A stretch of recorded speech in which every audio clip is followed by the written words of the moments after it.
तर आता लाडक्या बहिणींनो, आता सगळ्यांना हे खूप सारे प्रश्न पडलेले आहेत, की लाडकी बहिणींसाठी जे 80 लाख लाडक्या बहिणींना अपात्र केलेले आहेत, तर त्या लाडक्या बहिणींना परत संधी भेटणार का?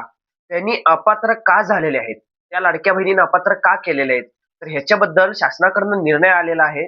बट ह्यावरती जर बघितले, तर भरपूर जणांनी हे प्रश्न सुद्धा केलेले आहेत, की अपात्र केले तर त्याचं कारण काय? ते अपात्र केले असेल, तर त्यांच्या पाठीमागचं मेन कारण काय? कारण की 80 लाख लाडकी बहिणीमध्ये जर बघितले, तर भरपूर असे लाडकी बहिणी आहेत, की ज्यांची ई-के-वाय-सी झालेली पण होती. ज्यांची ई-के-वाय-सी होऊन सुद्धा त्यांना पैसे आले होते. तरी सुद्धा त्यानंतरनं त्यांचा आता हप्ता बंद झालेला आहे. फेब्रुवारीचा हप्ता आलेला आहे. मार्च, एप्रिलचा हप्ता आलेला नाहीये. तुम्हाला कोणता लास्ट हप्ता आलाय तुम्ही कमेंट करून नक्की सांगा. कारण की अशा खूप साऱ्या लाडकी बहिणी आहेत, की त्यांना फेब्रुवारीचा हप्ता आला होता, बट मार्च आणि एप्रिल महिन्यासही ₹3000 त्यांना आलेले नाहीयेत. आणि पहिला अगोदर सांगितले होते, ज्या लाडक्या बहिणी फेब्रुवारी महिन्यापर्यंत हप्ता त्यांना भेटणार आहे, त्या लाडक्या बहिणी पात्र असणार.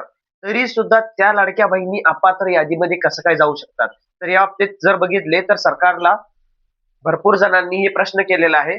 त्या लाडक्या बहिणी अपात्र झाल्या असेल तर त्यांचं कारण काय पाठीमागचं ते कारण तुम्ही आम्हाला सांगा.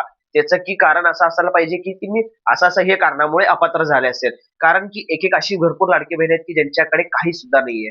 तर आता हे जर बघितले तर सरकारला हे प्रश्न केलेले आहेत. त्यांनी त्याबद्दल जे मुख्य कारणे आहेत की जसं की लाडकी बहीणची अपात्र झालेले जे आहेत, ते त्यांनी सांगितलेले मुख्य कारणे आणि या बाबतीत तुम्हाला सांगतो नवीन ई-के-वाय-सी मुदतवाढ बद्दल सुद्धा आपल्याला लवकरात लवकर ते पण अपडेट येणार आहे. कारण का आता जे सांगत आहे ई-के-वाय-सी मुदतवाढला त्यांनी नकार दिले म्हणून. तर आता सरकारकडून ते तसं अजून काही त्यांनी जी-आर काढलेला नाही म्हणून सांगितलेलं आहे. त्यांनी म्हणजे की जसं फक्त सांगितले आहेत.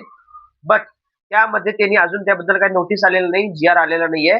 तर ह्यामध्ये अजून पण असे चान्सेस होऊ शकतात, की आपल्याला नवीन जे आहे ते ई-के-वाय-सी साठी मुदतवाढ भेटू शकते. तर त्यामुळं लाडक्या बहिणींनो तुम्ही जास्तीत जास्त करून कमेंट करा आणि आपल्या चॅनलला सबस्क्राईब करा, लाईक करा आणि कमेंट करा जास्तीत जास्त करून आणि सबस्क्राईब करा म्हणजे तुम्हाला जसा अपडेट येईल, तर तुम्हाला ते अपडेट लवकरात लवकर मी तुम्हाला देण्याचा प्रयत्न करणार आणि तुम्हाला ते सगळे अपडेट तुम्हाला एकत्र लगेच एकाच ठिकाणी एका व्हिडिओमध्ये तुम्हाला सगळं कळू शकते. तर आता आपण ते व्हिडिओ काय आहे आणि आदित्यताई तटकरे यांनी काय सांगितलेलं आहे, त्याचे मुख्य कारणे काय आहेत, ते तुम्ही मुख्य कारणे एकदा बघा.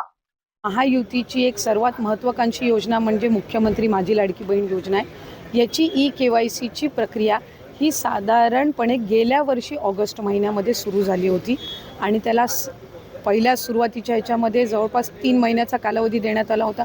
मग वाढवून आणखीन 2 महिने दिला, आणखीन 2 महिने त्याच्यामध्ये वाढ झाली आणि असा 8-10 महिन्यांचा कालावधी हा ई-के-वाय-सीसाठी दिला होता. आणि ही ई-के-वाय-सी प्रक्रिया ही फक्त ह्या लाडकी बहीण योजनेमध्ये नाही आहे, तर ज्या ज्या राज्याच्या डायरेक्ट बँक ट्रान्सफरच्या योजना आहेत म्हणजे डी-बी-टीच्या योजना आहेत, ह्या सगळ्यांमध्ये ई-के-वाय-सी प्रक्रिया केली जात असते. आणि हा जो 80 लाखाचा आकडा आहे हा फक्त ई-के-वाय-सीचा नाही. यात ई-के-वाय-सीचे काही महिला असतील ज्यांनी ई-के-वाय-सी केलेली नसेल इतक्या मुदतीतसुद्धा तेही आहेत. काही आम्हाला गेल्या 10-10.5 महिन्यापासून आम्ही एक IT विभागाचं म्हणजे इन्कम टॅक्सचा आम्ही जो आकडा ज्यांचं उत्पन्न 2.5 लाखापेक्षा जास्ती आहे, हा डेटा जो आहे हा आम्ही त्या ठिकाणी मागवलेला होता. त्याला साधारणपणे 10-11 महिन्याचा कालावधी गेला. तर त्या जवळपास एक 11, 11.5, 12 लाख हा तो डेटा याच्यामध्ये 80 लाखामध्ये समावेश आहे. याच्यात 4.5 पावणे 5 लाख अशा महिला आहेत ज्या 65 वयोगटाच्या पुढे गेलेल्या आहेत, जे वयाचं निकष आहे तर त्यामध्ये असतील. त्याच्यानंतर याच्यात सरकारी कर्मचारी ज्यांनी लाभ घेतला होता ते काही हजारांमध्ये होते, 14,000-14,500 असतील. त्यांच्याकडून वसुली जी आहे ही गेल्या 8 महिन्यापासूनच सुरू आहे. त्याच्यामुळे ते याच्यामध्ये आहेत. तर अशा पद्धतीनं काही नमो शेतकरीचे आहेत जे नमो शेतकरीचाही लाभ घेत होते, याचाही घेत होते. तर अशा पद्धतीनं ते साधारणपणे हा आकडा आहे. याच्यातसुद्धा काही आमच्याकडे ज्या लाभार्थी महिला आहेत यांनी विनंती केलेली आहे की त्यांनी ई-के-वाय-सी करूनसुद्धा त्यांना लाभ हा बंद झालेला आहे. आम्ही त्याची फेर तपासणी करत आहोत जेणेकरून कुठलीही महिला जिनी ई-के-वाय-सी केलेली असेल ती लाभापासून वंचित राहता कामा नये.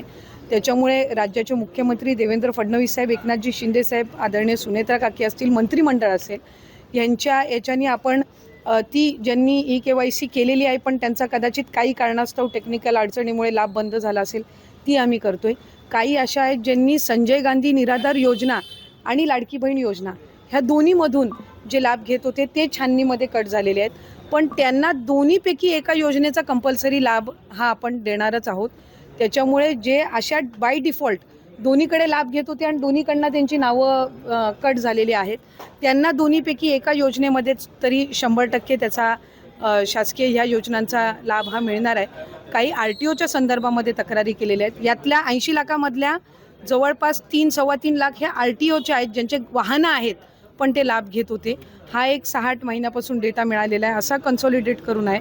पण त्यातल्याही काही लाभार्थ्यांनी म्हटले की आमच्या नावाने म्हणजे निवेदनं आलेली आहेत की आमच्या नावाने कुठलंही वाहन नाही आहे, तर त्याची फेरतपासणी होईल. तर त्या पद्धतीनं आहे.